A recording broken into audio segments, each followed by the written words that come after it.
Baik, bismillahirrahmanirrahim. Assalamualaikum warahmatullahi wabarakatuh. Selamat pagi anak-anakku, siswa-siswi Madrasah Sanawiyah Negeri 1 Boyolali, khususnya anak-anakku kelas 7D sampai dengan 7H.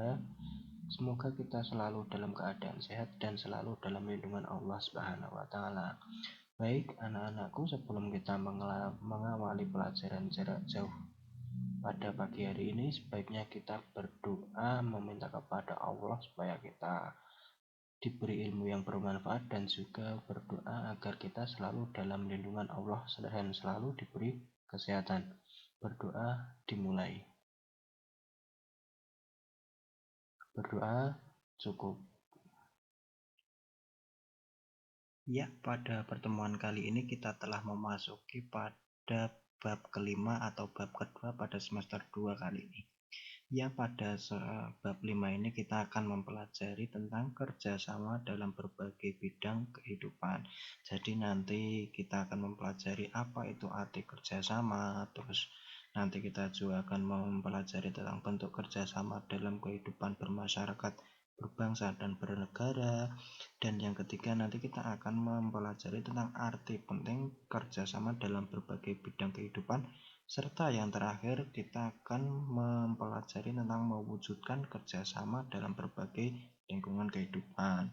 Nah, itu adalah subbab yang akan kita pelajari pada bab 5 ini. Pada bab sebelumnya kalian sudah mempelajari tentang keberagaman. Setelah mempelajari keberagaman, nanti kalian akan mempelajari kerjasama. Tujuannya apa? Kalau kita sudah mengetahui keberagaman, nah kita diharapkan bisa bekerja sama walau kehidupan di masyarakat Indonesia itu sangat beragam. Baik, langsung saja kita pelajari pada bab ini pada slide selanjutnya. Ya, baik, yang pertama kita akan mempelajari apa itu arti kerjasama. Ya, yang dimaksud kerjasama dalam bab ini adalah kegiatan manusia yang dilakukan secara bersama-sama sehingga tujuan bersama dapat tercapai. Jadi kerjasama itu adalah suatu kegiatan yang dilakukan manusia, dilakukan secara bersama-sama. Yang namanya kerjasama itu pasti dilakukan secara bersama-sama untuk mendapatkan tujuan bersama. Jadi bukan hanya tujuan pribadi tapi tujuan bersama. Begitu. Terus kerjasama dalam masyarakat Indonesia sering disebut dengan istilah gotong royong. Pasti kalian waktu kehidupan di masyarakat sering mendengar gotong royong. Kata gotong royong itu sangat familiar bagi masyarakat Indonesia. Nah, jika kerjasama terbentuk, maka akan terbentuk pula sebuah persatuan dan kesatuan. Nah, apabila masyarakat yang ada di sekitar kita sudah mampu bekerja sama dengan baik, mampu berinteraksi, mampu bekerja sama untuk mencapai tujuan tertentu dengan sangat baik, maka dengan sendirinya persatuan dan kesatuan itu akan terbentuk. Jadi masyarakat kalau sering kerjasama, nanti sistem persatuan itu akan terbentuk dengan sendirinya. Bisa kita lihat dari waktu zaman penjajahan dulu. Bangsa Indonesia dulu merdeka karena kerjasama para pahlawan untuk mengusir penjajah. Karena kita merasa senasib dan sepenanggungan, akhirnya para pahlawan dahulu bekerja sama.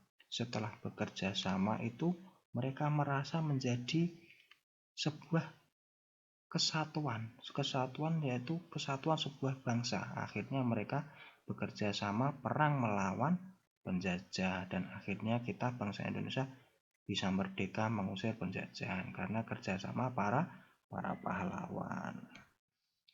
Untuk selanjutnya, kerjasama atau gotong royong itu adalah perwujudan dari sila ketiga.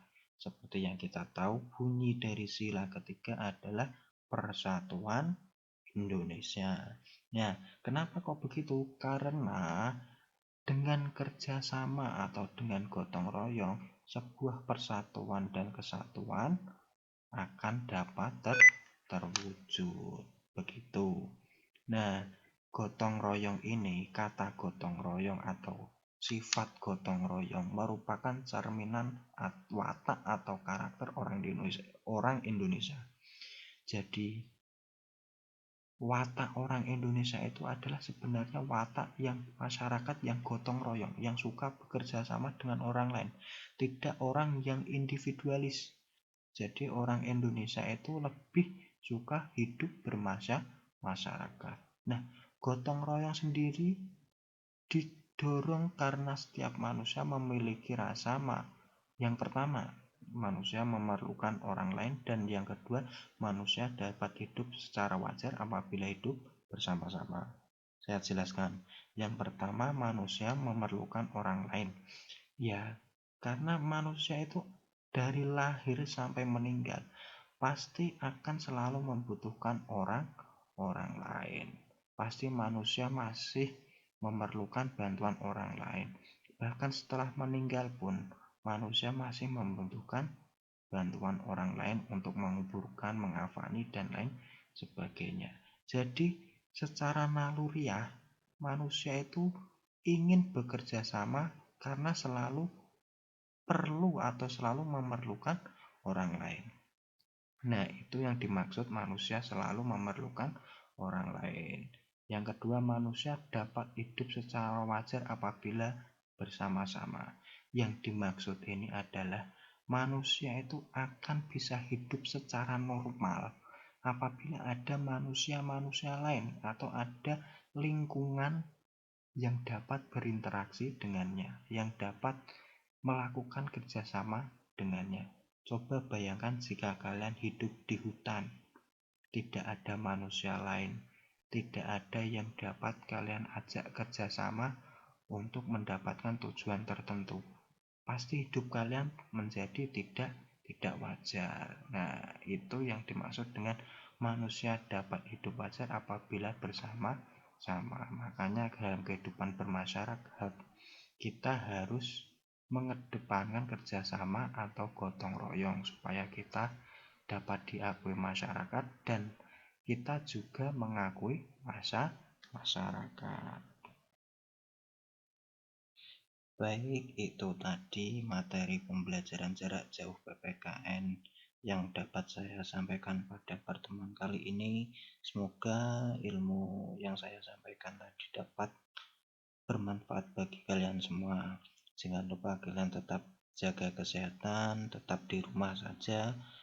Kalau keluar rumah jangan lupa patuhi protokol kesehatan. Kita akhiri pelajaran jarak jauh pada pagi hari ini dengan membaca doa kafaratul masjid bersama-sama. Subhanaka Allahumma wa bihamdika asyhadu alla ilaha illa anta astaghfiruka wa atubu ilaik. Baik, sekian dari saya. Wassalamualaikum warahmatullahi wabarakatuh.